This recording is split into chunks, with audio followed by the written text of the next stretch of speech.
آپ کا نام؟ تنزیل علی جی آپ کیا ہو، کہاں کام کر رہے ہو؟ میں نادرا میں جاب کرتی ہوں as a junior executive officer, data entry operator ہوں۔ کہاں پہ؟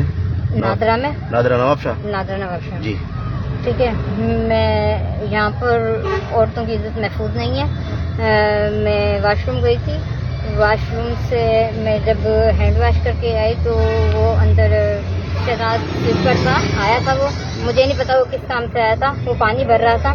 تو وہ کیا ہے شہزاد؟ سویپر ہے۔ جی جی ٹھیک ہے، نادرا میں۔ نادرا میں۔ تو میں جب واش روم سے نکلنے لگی تو اس نے میرا ہاتھ 3 مرتبہ پکڑا۔ میں نے اپنے آپ کو، اس نے مجھے بالکل یوں اس طریقے سے باؤنڈ کیا ہوا تھا اپنے ہاتھ سے، بالکل ایک ساتھ جڑے ہوئے تھے، بالکل سفر کہ میں اللہ کا ورد کر رہی تھی کہ یا اللہ مجھے مدد کر، میری مدد کر، میری غیبی مدد کر کہ میں اس سے جان چھڑا سکوں۔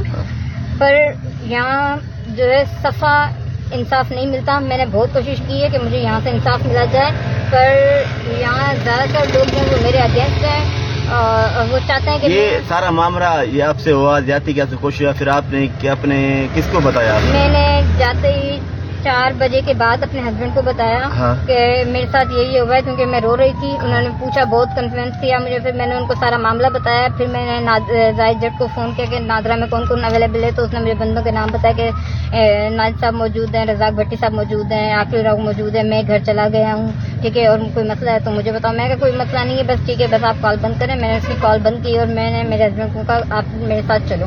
میں اور میرے ہسبینڈ یہاں پر آئے تو رزاق بھٹی صاحب موجود تھے۔ رزاق بھٹی کیا ہے یہاں پہ؟ انچارج ہیں، جی OIC ہے وہ بھی، اور ناظر صاحب بھی انچارج ہیں، ٹھیک ہے۔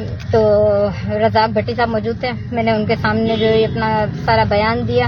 پھر رزاق صاحب نے جو ہے اپنا بیان بالکل چینج کر لیا، اس کے سامنے کہا کہ میں اس کو کبھی زندگی میں معاف نہیں کروں گا، کیونکہ اس بندے نے ایڈمٹ کر لی تھی یہ بات کہ ہاں میں نے کی یہی حرکت، تصدیق کی اس نے۔ میرا شور بھی موجود تھا، عاقل راؤ بھی موجود تھا، رزاق خود بھی موجود تھا۔ وہ کیا ہے یہاں پر؟ عاقل راؤ سیکنڈ انچارج ہے جن کو، ٹھیک ہے، تو وہ بھی موجود تھا۔ اس نے حلفیہ بیان وہی دیا جو ایک بات ہوئی تھی سامنے، پر رزاق بھٹی صاحب نے چینج کر دیا۔ رزاق بھٹی صاحب نے انچارج اس کے خلاف کارروائی کیا ہے ابھی؟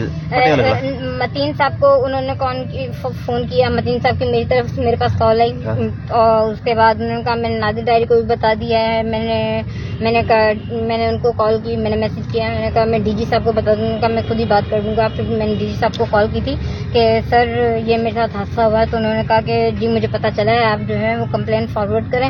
میں نے کمپلین فارورڈ کی، اس کے بعد جو ہے میڈم آئی تھی، اس کے بعد ابھی تک انصاف کو ملا؟ ابھی تک کچھ بھی نہیں ہوا۔ وہ اپنا آن ڈیوٹی پر ہے، وہ آتا ہے اپنی ڈیوٹی کرتا ہے اور وہ اپنے زون میں آرام سے کام کر رہا ہے۔ یہاں پہ میڈم اور عورتیں جو آتے ہیں کارڈ بنوانے کے لیے، ان کے بلاؤ میں کہہ رہی ہوں یہاں پر کسی کی بھی عزت محفوظ نہیں ہے۔ اچھا، جو کارڈ بنوانے کے لیے آتے ہیں کسی کی آپ ملازم ہیں، آپ کے ساتھ زیادتی کی کوشش ہو رہی ہے؟ میں ایز اے ملازم یہاں پر کام کر رہی ہوں، اس سے بڑی ہوں، ٹھیک ہے، اس کو میری رسپیکٹ کرنی چاہیے، حالانکہ وہ مجھے ہراساں کر رہا ہے، مجھے ہراسمنٹ کر رہا ہے، اور جس کے خلاف کوئی انکوائری نہیں بیٹھ رہی ہے، کچھ نہیں ہو رہا ہے۔